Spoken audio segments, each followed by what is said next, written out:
Alhamdulillah, asyhadu alla ilaha illallah wahdahu la syarikalah wa asyhadu anna Muhammadan abduhu wa rasuluhu alladzi la nabiyya ba'dah. Dalam gemuruh kehidupan yang penuh liku, seringkali kita dihadapkan pada pertanyaan mendasar, bagaimana seharusnya seorang hamba menjalani hidup dengan benar. Di tengah hiruk pikuk dunia yang menawarkan segudang solusi dari kekuatan materi, kecerdasan akal, hingga ketergantungan pada sesama.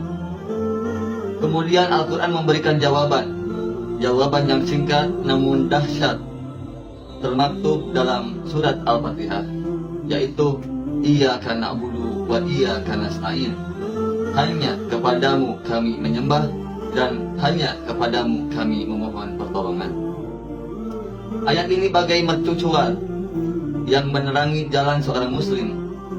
Ia bukan sekadar rangkaian kata, melainkan deklarasi ketauhidan yang memadatkan makna ibadah, yang memadatkan makna ketergantungan dan kesadaran hakiki seorang hamba terhadap Rabb-Nya. Bayangkan, di ayat sebelumnya kita memuji Allah dengan kalimat Alhamdulillahirabbil alamin. Kita mengakui kekuasaannya atas semesta.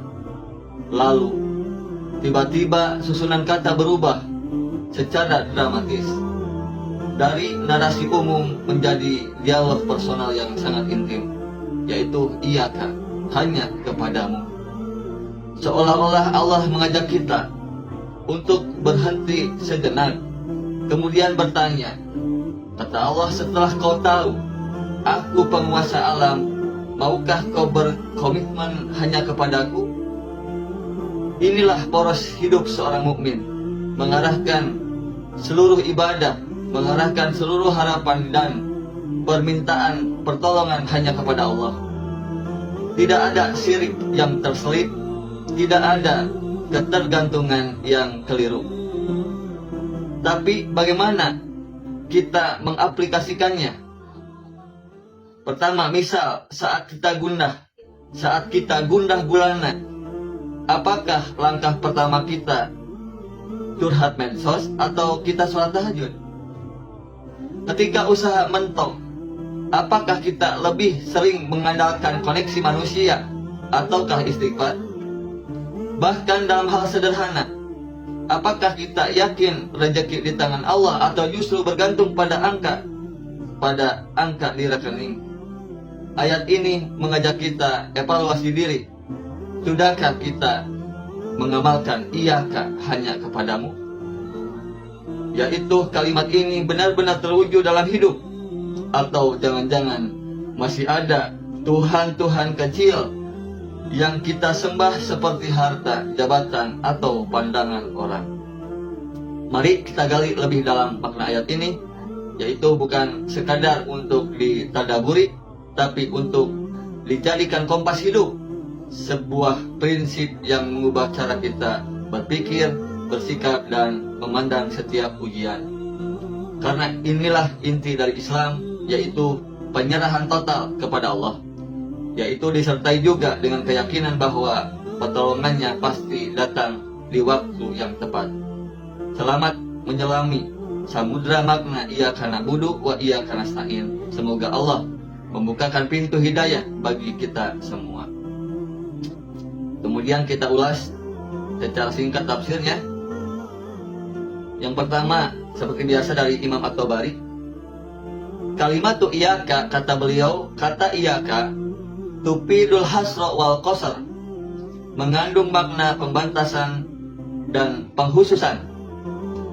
Apa maksudnya? Maksudnya, kata beliau, innana nukhassisul ibadah wal isti'anah billahi wahdah, yaitu kita mengkhususkan ibadah dan mengkhususkan meminta pertolongan hanya kepada Allah semata. La syarikalah. Kemudian jangan lupa juga, tidak ada sekutu baginya di dalam ibadah, di dalam isti'anah. Itu tafsir At-Tabari. Kemudian ini ada tafsir Ibnu Katsir. Beliau berkata, al-ayatu tajma'u baina tauhid wal i'timad 'ala Allah.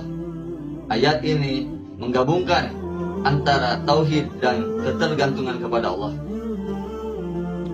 Fa na'budu, adapun kalimat na'budu tasmalu kula anwalit ta'ati,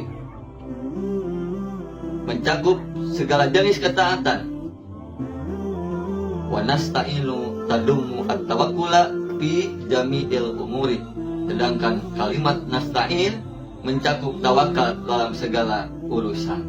Jangan kita melupakan Allah di dalam nasta'in, di dalam na'budu. Itu di dalam tafsir Ibnu Katsir. Beliau mengingatkan al-ibadah wal isti'anah aslani lidzin. Kemudian kudimatil ibadah alal isti'anah, ibadah didahulukan atas isti'anah. Jadi kalimatnya tidak iyyaka nasta'in wa iyyaka na'budu, tapi ibadah dulu didahulukan dari isti'anah. Tujuannya untuk apa? Di annaha al-ghayatu min khalqil insan, karena ibadah merupakan tujuan penciptaan hamba, tujuan penciptaan manusia. Kama qala Allah Ta'ala, sebagaimana firman Allah di dalam surat Az-Zariyat ayat 56 itu, wa ma khalaqtul jinna wal insa illa liya'budun. Kemudian kita diingatkan juga bahwa al-ibadah ismun jami'un likulli ma yuhibbuhullahu wa yardahu. Ibadah adalah seluruhnya, baik apa yang dicintai Allah dan diridhoinya, baik berupa ucapan atau amalan adh-dhahirah wal batinah, yang lahir maupun yang batin, baik yang bersifat lahiriah seperti sholat, zakat, maupun batinnya seperti cinta, rasa takut, dan tawakal kepada Allah. Itu juga ibadah. Itu dari Imam Al-Qurtubi. Yubayyinu anna al-ibadata hiyal hikmatu minal wujud. Berikutnya dari tafsir As-Sa'di, yu'akidu ala ahammiyatil jama'ati wa tawaddu'i bid-du'a.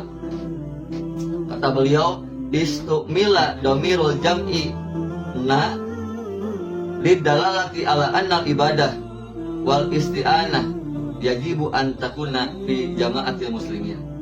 Digunakan kata ganti jamak menunjukkan bahwa ibadah dan isti'anah yajibu an takuna fi jama'atil muslimin, harus dilakukan dalam kebersamaan kaum muslimin. Bayangkan, kita itu setiap sholat didoakan oleh miliaran orang mukmin tanpa terjeda, tanpa berhenti, karena kumandang adang terus bergilir dari satu daerah ke daerah lain, dari satu negara ke negara lain. Walitawaddu'i bainal abdi wa rabbihi, sekaligus sebagai bentuk kerendahan hati hamba di hadapan Tuhannya. Terakhir saya kutip dari Tafsir Al-Fakhri Razi. Kata beliau, la yumkinu qabulul ibadati biduni isti'anatin billah.